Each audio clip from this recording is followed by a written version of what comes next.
नमस्कार, आप देख रहे हैं वीके न्यूज और मैं हूं आपके साथ मयंक गौर। लोकसभा चुनाव के बीच में बीजेपी की प्रत्याशियों की पहली सूची जो है वो बहुत जल्द ही कुछ ही घंटों में जो है वो जारी हो सकती है। बीजेपी की केंद्रीय चुनाव समिति की जो बैठक है वो खत्म हो चुकी है।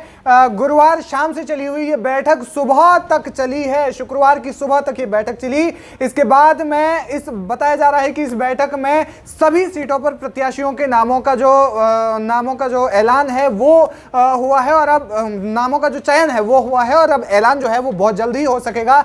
किन किन लोगों को, किन किन प्रत्याशियों को टिकट मिलेगा ये तो बीजेपी की जो लिस्ट है वो आने के बाद ही पता चलेगा।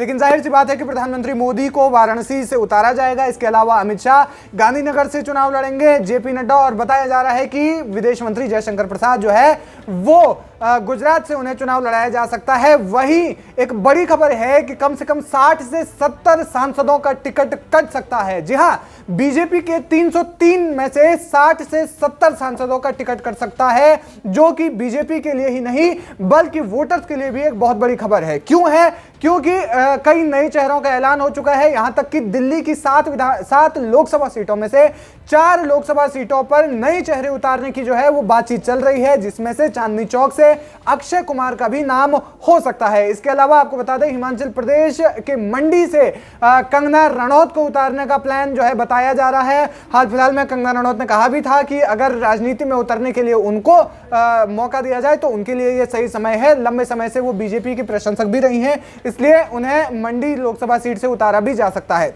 इसके अलावा कई बड़े चेहरों का टिकट कटेगा, जैसे कि भोपाल से साध्वी प्रज्ञा ठाकुर का टिकट जो है वो कट सकता है। उनकी जगह पर शिवराज सिंह चौहान, जो कि मध्य प्रदेश के पूर्व मुख्यमंत्री हैं, उन्हें टिकट मिल सकता है। इसके अलावा पूर्व दिग्गज क्रिकेटर गौतम गंभीर का टिकट भी कटने की यहां पर बात आ रही है। वो जो है दिल्ली से सांसद है और जिस तरीके से बीजेपी नए चेहरों को उतारने की बात चल रही है उसमें से गौतम गंभीर का पत्ता भी लगभग कटना तय है, ऐसा माना जा रहा है। आपको बता दें कि जयंत चौधरी के साथ जब बीजेपी लड़ रही है तो किसान आंदोलन के बीच में जयंत चौधरी के साथ में गठबंधन करके लड़ना बीजेपी के लिए एक बड़ी खबर मानी जा रही है, अच्छी खबर मानी जा रही है, क्योंकि जयंत चौधरी की जो पार्टी है आरएलडी वो जाट बहुल पार्टी है और साथ ही साथ किसानों का भरपूर समर्थन जयंत चौधरी को हमेशा से मिलता रहा है। सवाल यह है कि बीजेपी की ये जो लिस्ट है ये तय कैसे हुई, बीजेपी ने ये लिस्ट अपनी कैसे बनाई। आपको बता दें कि बीजेपी पिछले 2 साल से इसका होमवर्क कर रही थी। जी हां, 2 सालों से इसका होमवर्क कर रही थी। इसके लिए तमाम तरीके के सर्वे कराए गए, ग्राउंड रिपोर्ट्स को आधार बनाया गया। इसके अलावा नमो ऐप पर सर्वे कराया गया। नमो ऐप के जरिए लोगों से ये आह्वान किया गया कि आप जो है अपने स्थानीय सांसदों के बारे में बताइए, उनके अच्छे बुरे हर एक चीज को बताइए। तो ऐसे में बताया जा रहा है कि बीजेपी की केंद्रीय चुनाव समिति है, उन्होंने जो है 2 सालों से वो जब तैयारी कर रही थी, इस बीच में हर एक लोकसभा सीट पर कम से कम 2, 3 या 4 नाम फाइनल किए गए, जिसमें से कि उन 3-4 नामों में से एक नाम जो है अब वो फाइनल होना है, जिनकी की लिस्ट जो है वो बहुत जल्द ही आ सकती है। और ऐसे में जिस तरीके से लगातार ये जो बातें चल रही है कि बीजेपी की पहली सूची जारी हो सकती है, बताया जा रहा है कि इसमें 100 से ज्यादा प्रत्याशियों के नाम शामिल होंगे, जिसमें से लगभग यानी कि जो पूरी सूची है बीजेपी की उसमें से 60 से 70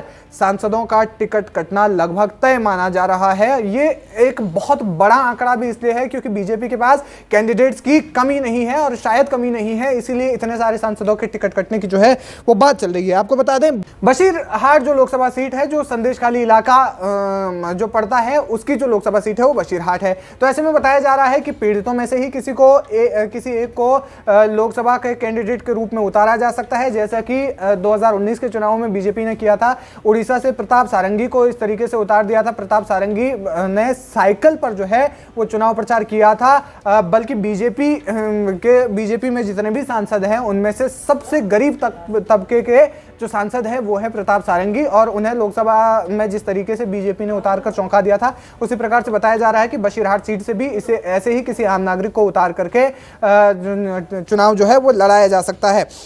इसके अलावा दिल्ली में जो 4 चेहरे बदलेंगे उनमें अक्षय कुमार के नाम होने की संभावना है। वहीं गुरदासपुर सीट से इस वक्त के जो वर्तमान सांसद हैं सनी देओल, उनका टिकट कटना तय माना जा रहा है। उनकी जगह पर युवराज सिंह को टिकट दिया जा सकता है। जी हां, हालांकि ये सूत्रों के हवाले से खबर है, लेकिन अगर ऐसा कुछ होता है तो ये बहुत बड़ा एक तरीके से जनता के लिए भी सरप्राइज होगा।